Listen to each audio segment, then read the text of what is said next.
우리가 이제 흔히 듣는 말, 또 우리 기독교인들이 많이 쓰는 말 가운데에 코람데오라는 말이 있습니다. 코람데오는 라틴어인데 코람이라는 말과 데오라는 말이 이렇게 합쳐져 있는 말입니다. 코람은 이제 뭐 함께 이런 뜻입니다. 함께.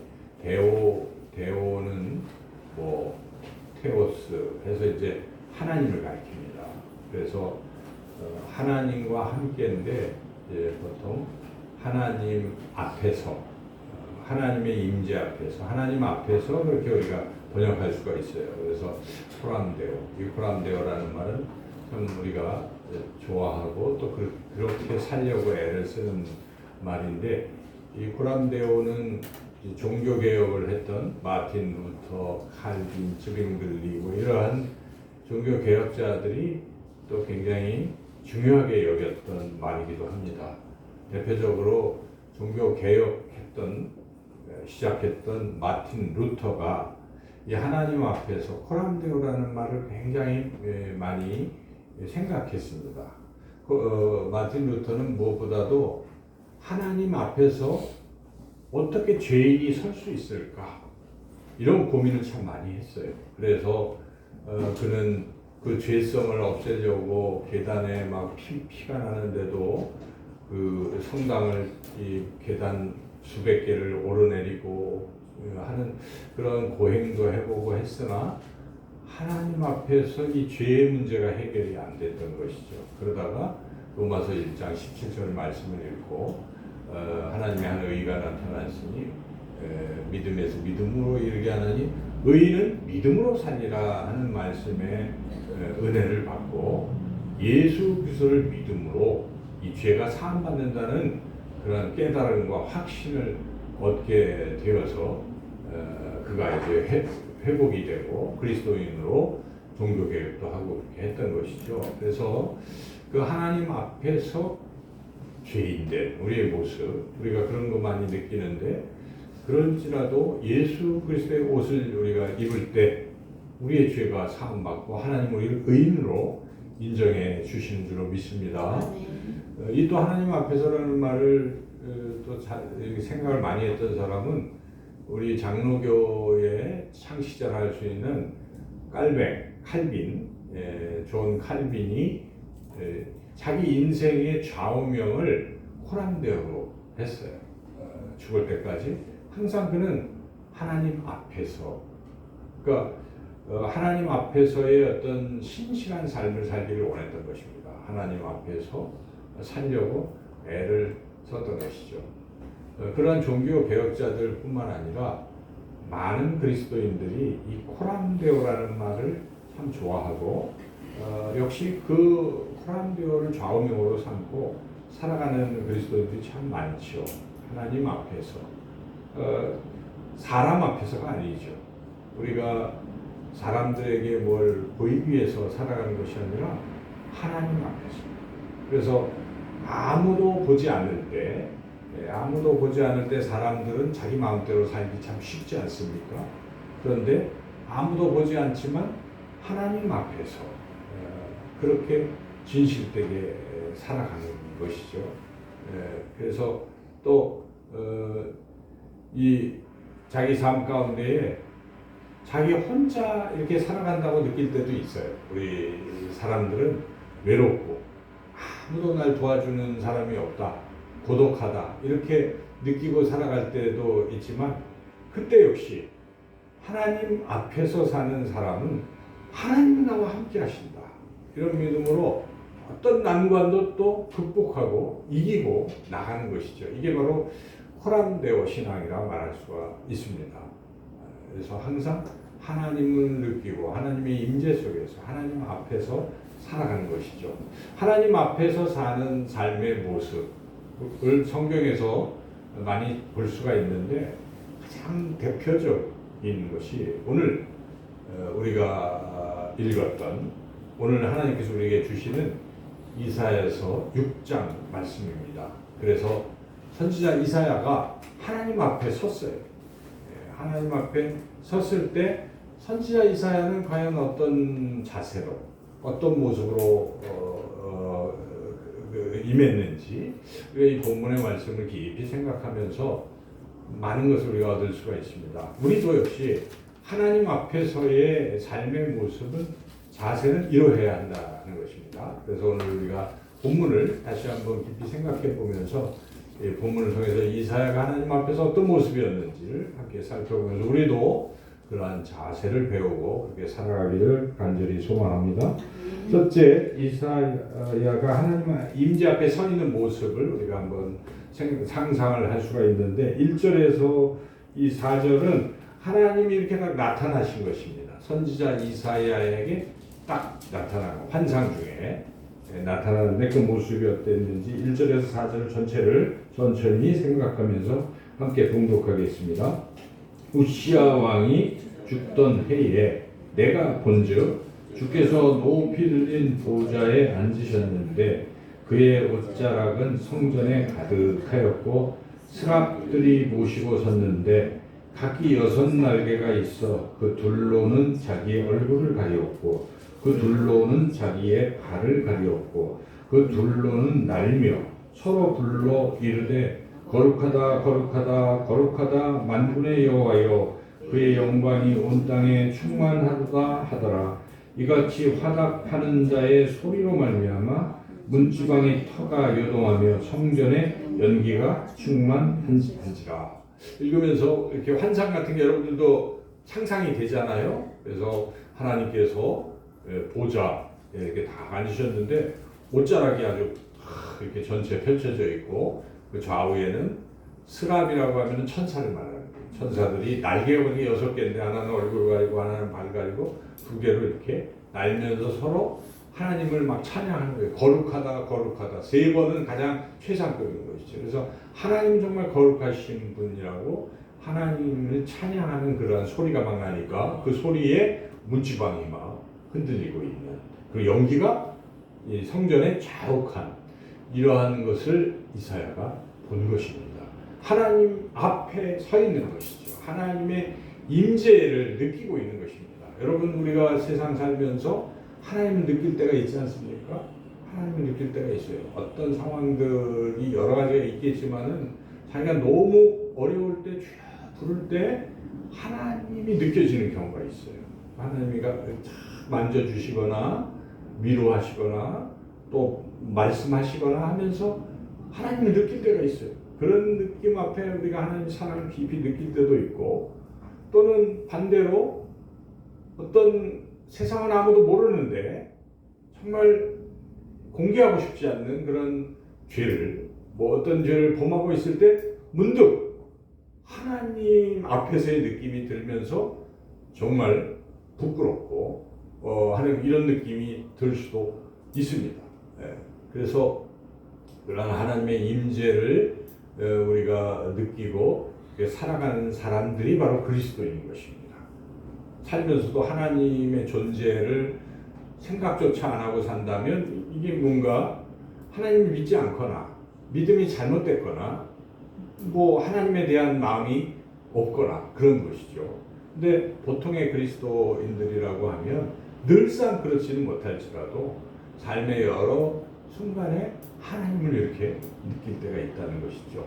자, 이렇게 하나님 앞에 우리가 섰을 때 과연 어떤 자세, 어떤 태도를 가져야 되는가? 이사야는 첫 번째 태도가 무엇입니까? 그 태도가 5절에 나와 있죠. 5절의 상반절까지만 같이 한번 읽어보겠습니다. 그때에 내가 말하되 화로다 나여 망하게 되었도다. 나는 입술이 부정한 사람이요 나는 입술이 부정한 백성 중에 거주하면서 지금 뭐라고 얘기하고 있습니까? 나는 입술이 부정하다. 나는 망하게 되었다. 나는 죽게 되었다. 이렇게 하나님 앞에서 뭘 지금 깨닫고 있냐면 내가 죄인이라는 걸 깨닫고 있는 것입니다. 내 입술이 부정하고 나는 죄인이다. 죄인이라서 이제는 죽게 됐겠구나. 이런 생각을 하게 되는 것이죠. 그러니까 결국 하나님 앞에 딱 섰을 때 가장 먼저 느끼는 것은 자기의 죄성입니다. 죄를 느끼는 거예요. 이게 정상인 것입니다. 여러분 사도 베드로가 우리 예수님을 처음 만날 때 누가복음에 보면은 그 장면을 이렇게 기록하고 있어요. 물고기 이제 예수님이 베드로와 친구들이 어부들이 고기 아무리 해도 못 잡았잖아요. 그래서 낙심하고 있는데 예수님께서 배 오른쪽에 그물을 깊은 곳에 던져라 말씀해 주셨을 때 그냥 별 믿음이 안 갔지만 말씀에 의지해서 진짜 던졌더니 웬걸 너무 많이 잡혔어요. 그때 베드로가 뭘 느꼈냐면 이분은 사람이 아니구나. 하나님이시구나를 하나님의 임재 앞에 선 거예요. 베드로. 그때 베드로가 고백하는 것은 나는 죄인입니다. 나를 떠나소서 나는 죄인입니다. 라고 고백하는 것이에요. 그렇습니다. 여러분 하나님의 사람들 그리스도인들은 하나님의 임재 앞에서 내가 죄인인 것을 뼈저리게 느끼는 거예요. 하나님 앞에서. 마틴 루터도 하나님 앞에서 어떻게 이 죄인이 설 수 있을까? 이런 고민을 계속 했다는 것이죠.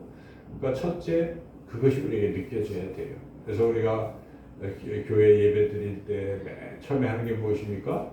사실 순서상 맨 앞에 있어야 될지도 몰라요. 회개의 기도예요. 죄를 느끼는 거예요. 그게 정상이에요. 하나님 앞에 탁 나왔는데 내가 한 주간의 삶이 주마등처럼 지나면서 하나님 정말 부끄럽습니다. 죄송합니다. 이런 게 나오잖아요. 그래서 주여 하고 우리가 회개하면서 주의 보혈로 우리 용서하시는 다시 확신 속에 또 회복되고 이게 우리 인생에 계속 반복되는 일들입니다. 그래서 항상 우리는 하나님 앞에 설 때 이사야가 그렇게 느꼈던 것처럼 우리의 죄성을 깊이 느껴야 한다 하는 것이죠. 그것이 정상적인 그리스도인의 삶의 모습이라 하는 것입니다. 그래서 이 하나님은 그렇게 죄성을 느낄 때 가만히 계시지 않습니다. 죄인임을 고백할 때 하나님은 반드시 용서하시고 용서의 확신을 심어주십니다. 여러분 그렇지 않습니까? 아무리 큰 죄를 져도 하나님 앞에 우리가 죄를 토설하고 통회하고 자복하고 주여 내가 죄인입니다 할 때 하나님이 내버려 주시지 않습니까? 하나님 성령님께서 그 죄는 내가 이미 사했노라 말씀하시고 내가 너를 용서했노라 반드시 그런 말씀을 해주시는 거예요. 그래서 우리가 회복이 되는 것입니다. 그때 회복이 되는 것이죠. 오늘도 이 본문에서 이사야가 나는 망하게 되었다 죽게 되었다 할 때 하나님이 내버려 두셨습니까? 하나님께서 뭘 하셨습니까? 우리가 계속해서 이어지는 말씀 6절이죠. 6절 7절 같이 한번 읽어보겠습니다.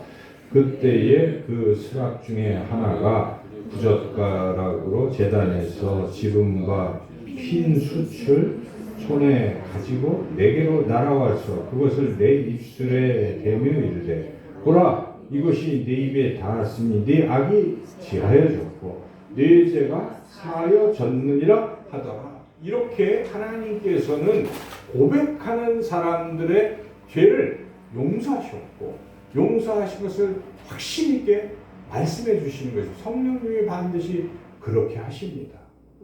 그래서 우리가 이 믿음으로 내 죄 사함 받은 십자가의 보혈의 은혜에 더욱 감격하는 것이죠. 반드시 그런 시간들이 우리에게 주어진다는 것입니다. 단 고백하는 사람, 내가 죄인이라고 인정하는 사람들에게는 죄사함의 은혜가 임하지만 그러나 내가 무슨 죄를 졌어?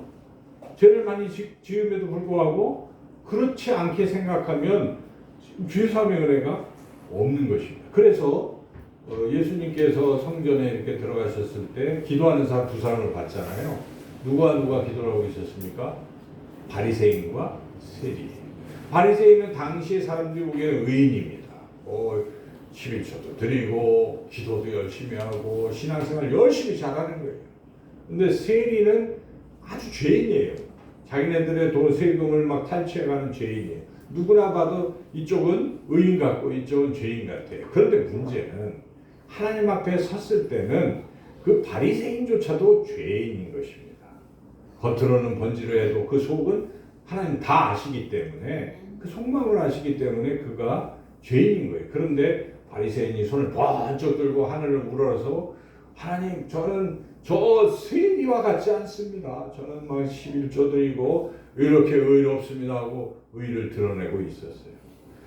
그때 그 옆에서 세리는 하늘도 쳐다볼 수도 없고 고개 팍 숙여 가슴을 치면서 나는 죄인이로소이다. 나를 불쌍히 여기소 하고 있었어요. 그때 예수님이 판정을 하는 거예요. 누가 의롭게 되었겠느냐?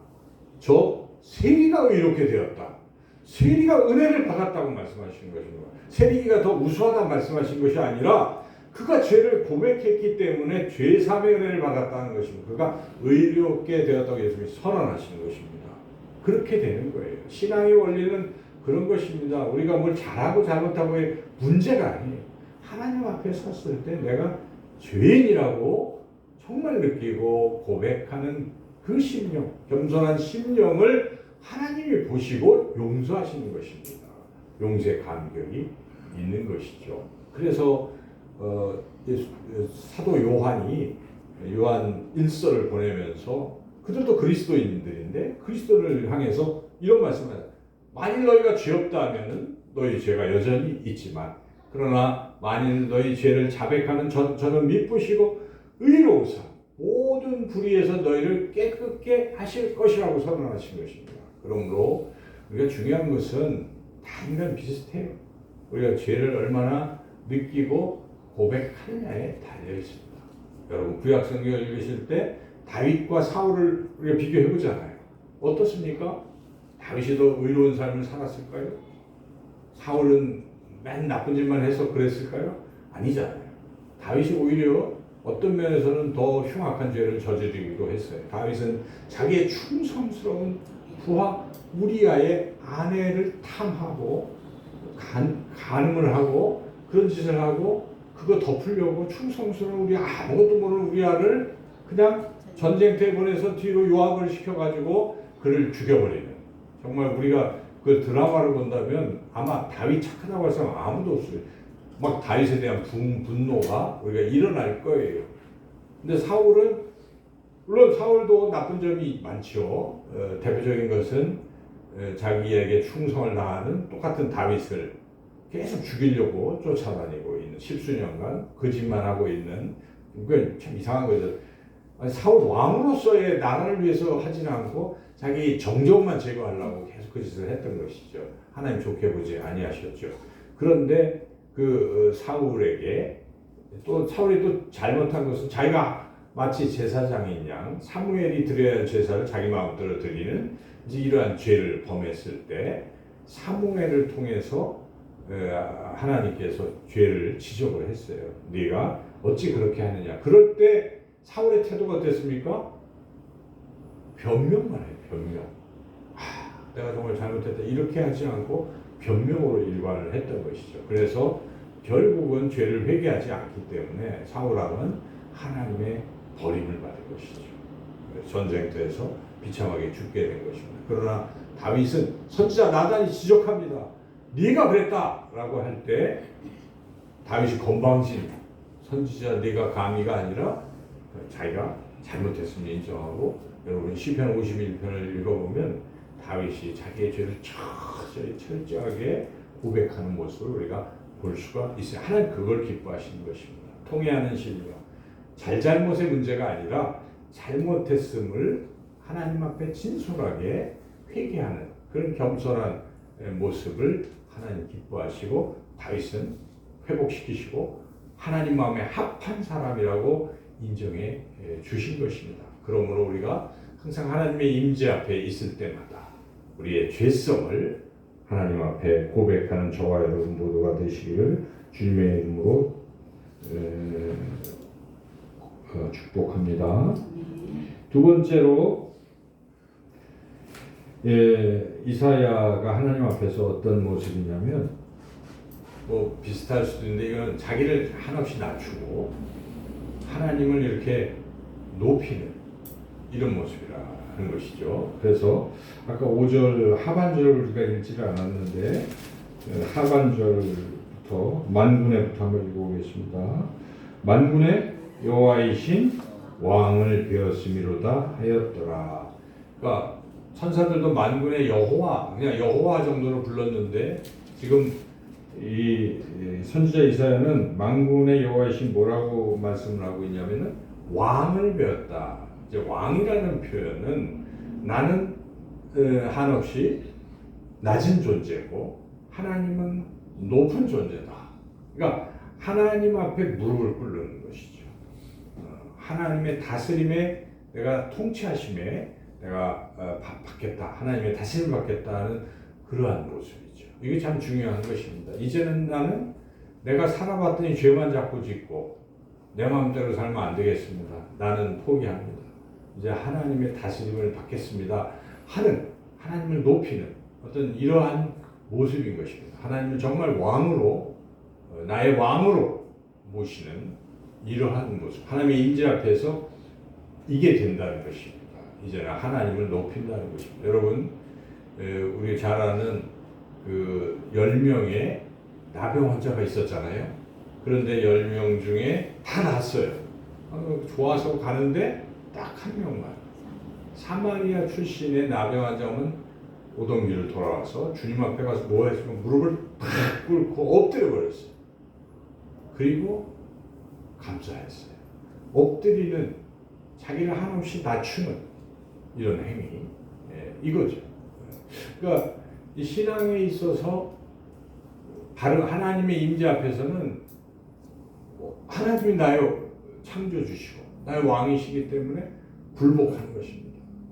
한없이 자신을 낮추는 이러한 모습, 이런 모습이야말로 가장 바른 자세라고 볼 수가 있어요. 신앙이 좋고 나쁘고는 많은 일을 했느냐 안 했느냐에 달려있는 게 아니에요. 항상 겸손하게 하나님 앞에서 저는 할 수 없어요.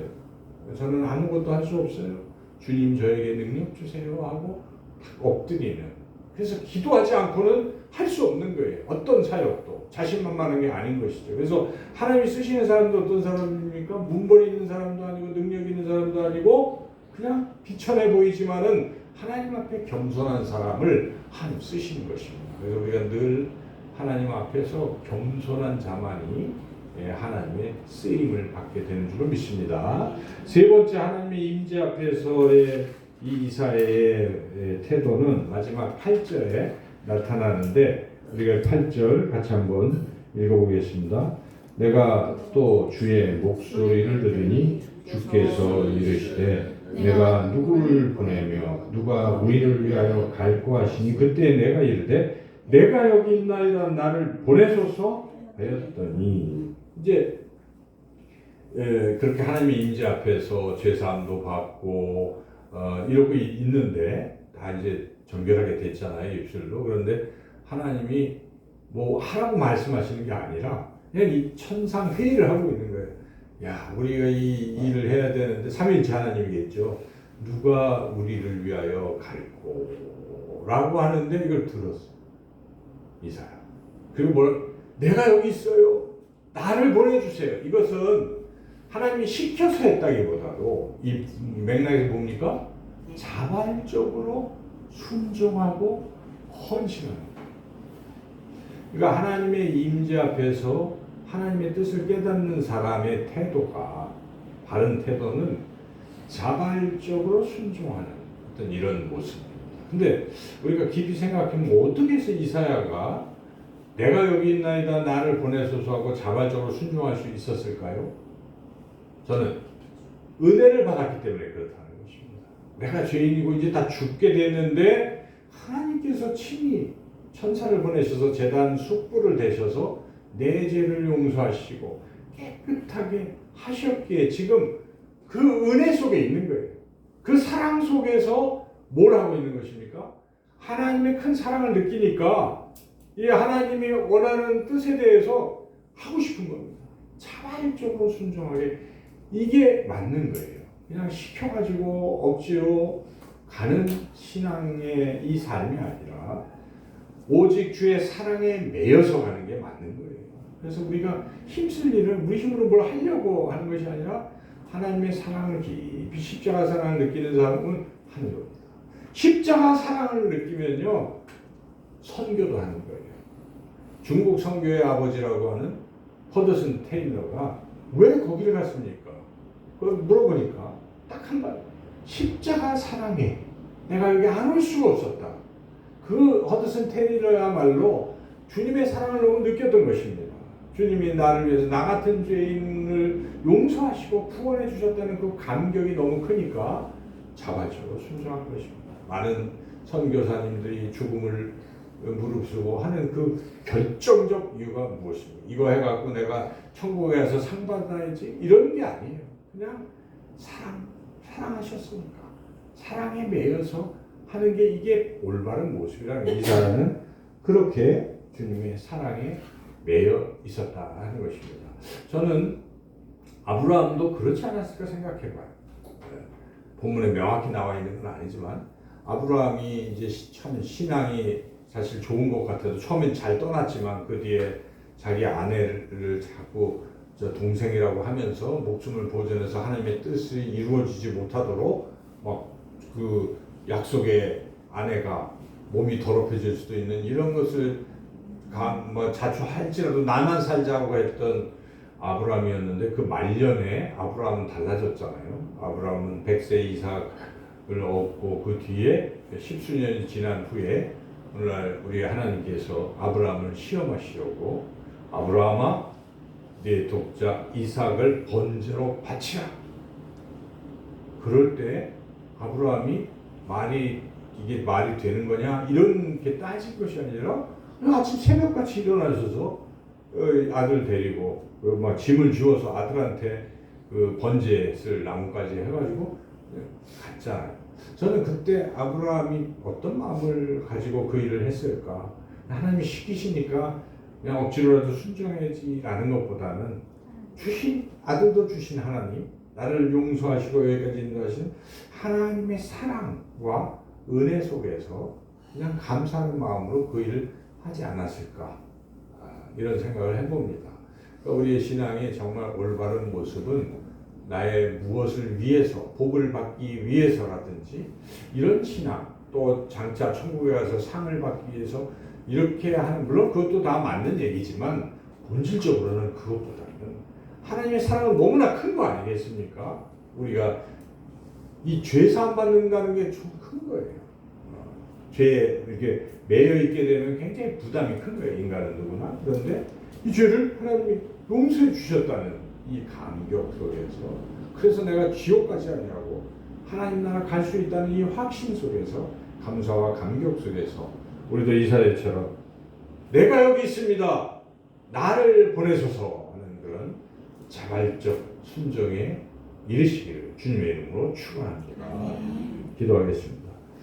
하나님 아버지, 오늘 이사야가 하나님 앞에 섰을 때 보여준 모습들을 우리가 봅니다. 하나님, 우리가 언제라도 하나님 앞에 설 때는 우리는 죄인에 불과한 것을 늘 알게 하시고 이 죄인을 주님께서 십자가의 보혈로 용서해 주신 사랑과 은혜를 깊이 생각하며 그 은혜에 감사해서 주님 원하시는 일에 자발적으로 순종하는 우리가 되게 하여 주시옵소서.